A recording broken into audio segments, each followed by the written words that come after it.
salut à tous et à toutes, c'est Nicolas 78 et aujourd'hui on se retrouve tout de suite pour cette 17ème ciné-critique, cette fois-ci sur Triple 9, réalisé par John Hillcoat et sorti en salle le 16 mars 2016.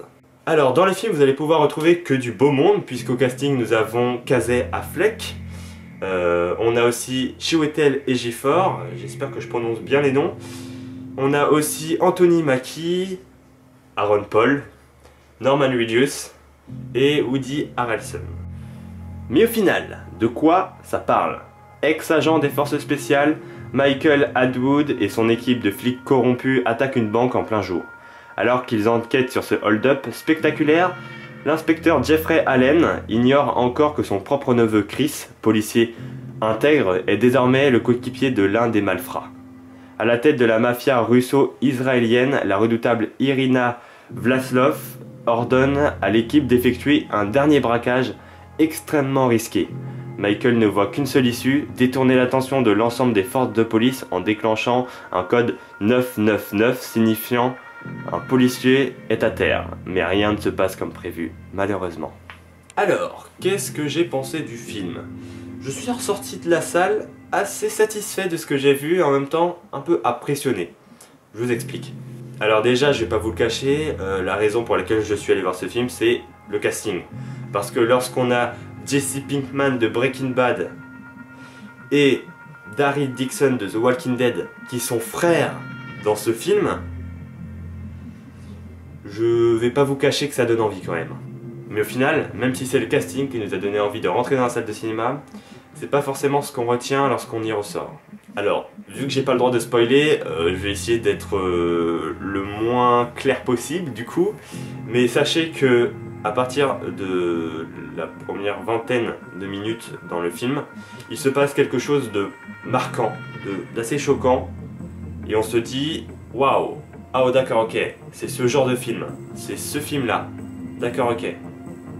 Donc forcément c'est très plaisant d'avoir un film qui brise un peu les codes comme ça.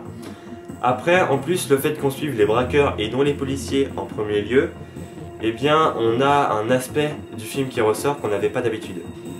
Parce qu'un gentil, il va faire les choses bien, il va bien se comporter. Alors qu'une personne mal intentionnée, comme les braqueurs qu'on suit dans le film, eh bien, ils peuvent faire des choses regrettables à tout moment. On ne connaît pas leur réaction, et donc voilà, ça brise un peu les codes, et c'est cool.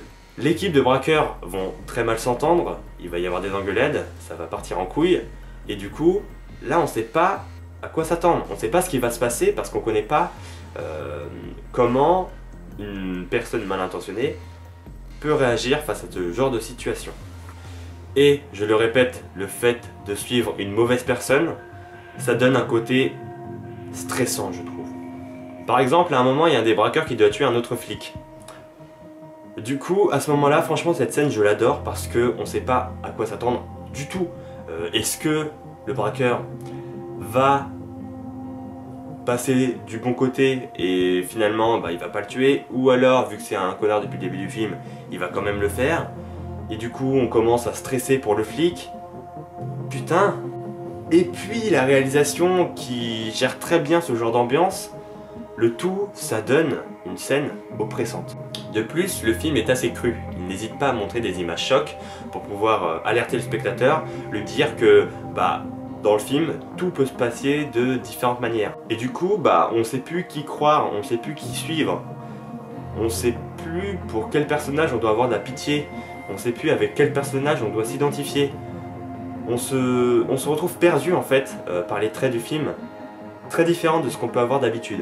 Bon, très différente, pas tant que ça, parce que ce genre de film, ça existe. Moi, ça me fait penser à Takers, qui est sorti en 2008, avec... comment s'appelle ce petit bonhomme? Paul Walker. Et je trouve que ça ressemble vraiment beaucoup à Triple 9. Moi, Takers, je l'ai vraiment adoré, je le trouve très bon ce film, même si c'est pas l'avis de tout le monde.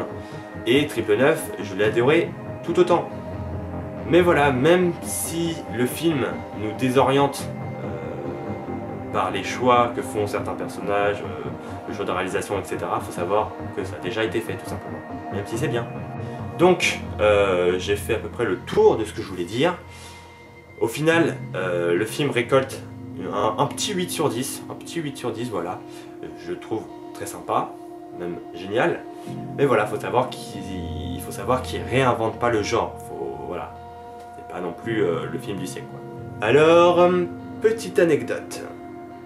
D'ailleurs, pour le coup, on va revenir un petit peu sur le titre du film, Triple 9. Alors, j'en ai parlé un petit peu déjà dans le synopsis que j'ai donné tout à l'heure, mais au final, qu'est-ce que ça veut dire, Triple 9?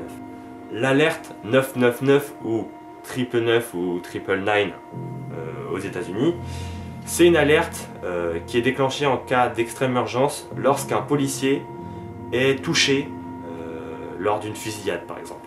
Et du coup, à ce moment-là, tous les policiers présents dans la zone cessent toute activité pour prêter main forte aux policiers en difficulté. Faut savoir que c'est un des potes d'un des scénaristes qui lui a parlé de cette alerte. Son pote qui travaillait dans la brigade des stupes, je crois.